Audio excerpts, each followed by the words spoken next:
I farted so loud. And this was really bad, okay? Because auditorium plus metal chairs equals boom. The whole entire school pretty much like exploded. The animals outside the school stopped in their place and also exploded. I didn't know what to do. Everyone was staring at me. I just looked at everyone, and then I looked over at Sandwich Kid.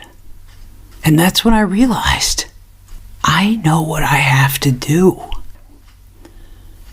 Ew, bro, did you fart? What? No,